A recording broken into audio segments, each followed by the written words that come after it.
about you, but is it hot in here? Whoa, it is indeed.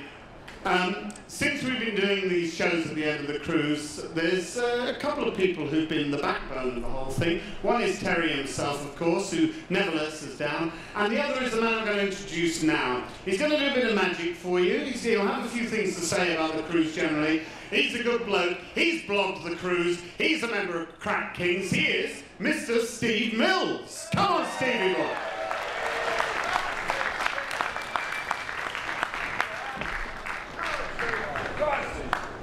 Hi there. Evening, everyone. That's what wasn't very loud, was it? This is interactive, this is. Hi, dealers. Hi, qualifiers. Hi, Ladbrokes staff. And hi to the only other person that's not performing who's sitting behind me. You're American, you must be. This is my front, that's my back. You're American? No? Where are you from? Ireland? That explains it then. I wasn't Ladbrokes' first choice for this evening. That was Dave Devilfish Elliott. Unfortunately, he had a prior engagement. He had to attend the birth of his next girlfriend.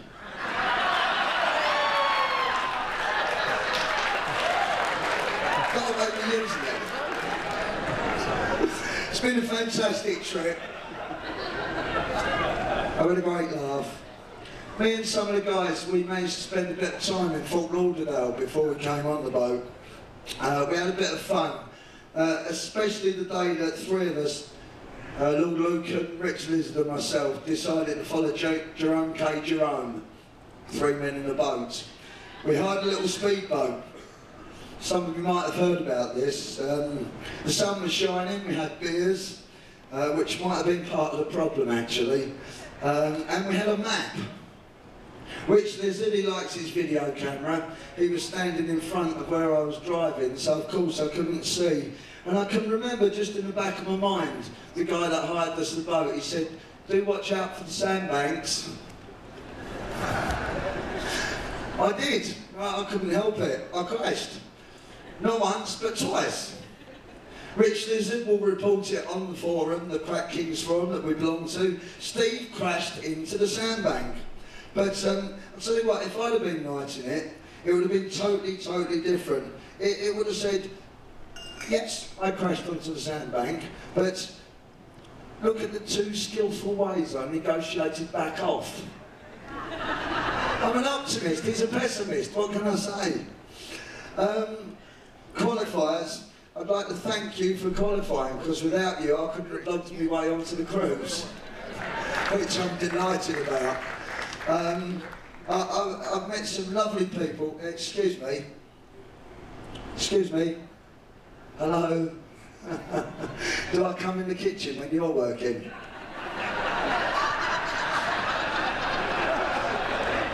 It's mine. Keep off. Oh wait, don't you start.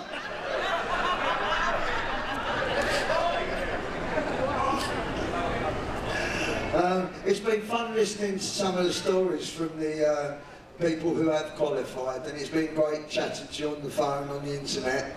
I must say that not everyone was forthcoming about themselves, and some have actually asked me not to print certain things.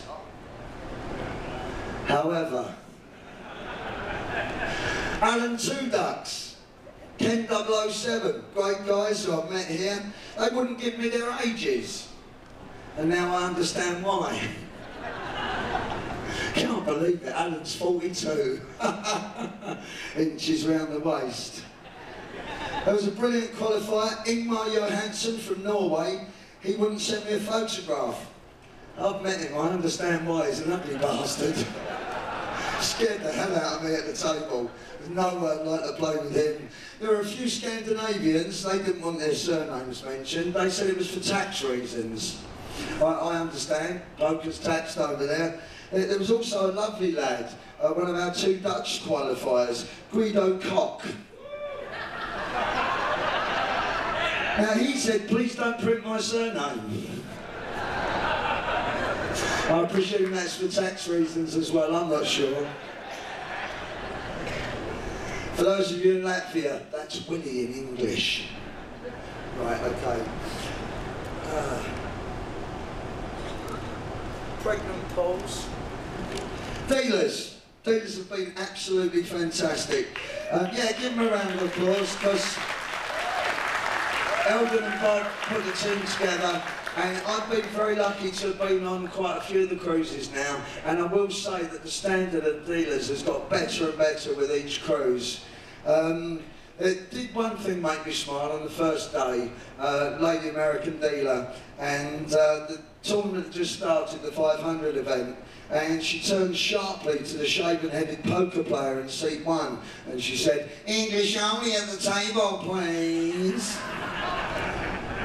Well, I mean, the whole table burst out laughing, and you can understand, because Paul Jackson can be hard to hear sometimes. I don't know. Seriously, the stewards, they've been fantastic on here.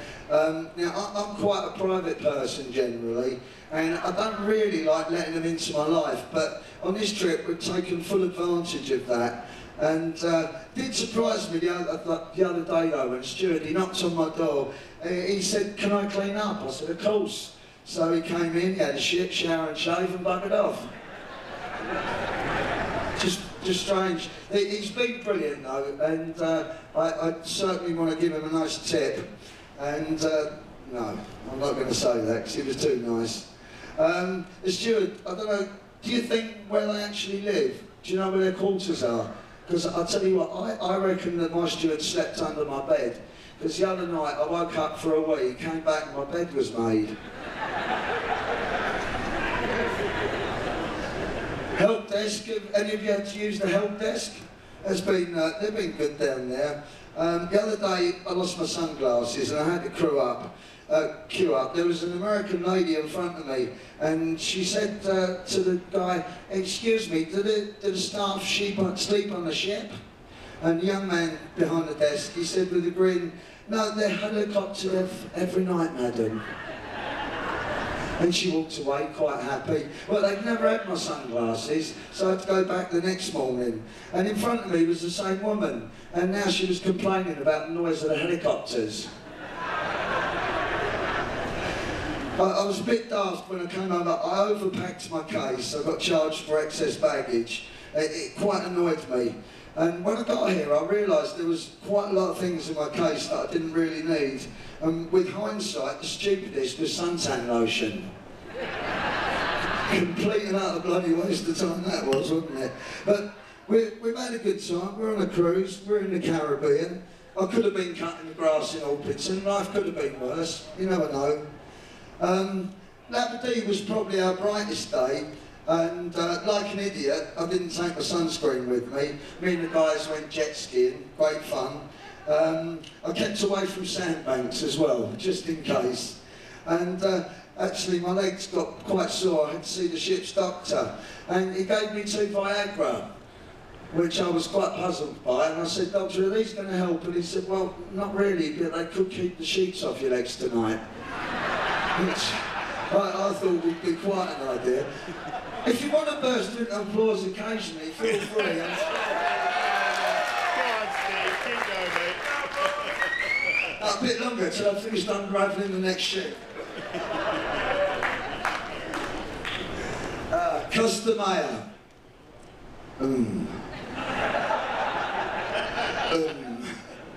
Apparently, the Mayans, they started the village off 2,475 years ago. And the Mexicans have nearly finished it. You're not quite sure if they're putting it up or taking it down, really. It's hard to say. There's been some bad beats on this trip, some very bad beats. I think one of the worst, really, was Ben Jackson. Now, young Ben Jackson, Paul Jackson's son, I don't know if you know, he was out on the beach in Costa Maya, and it seems to be that the seasoned pros nowadays, they seem to be taking massages and things like that, so Ben joined in.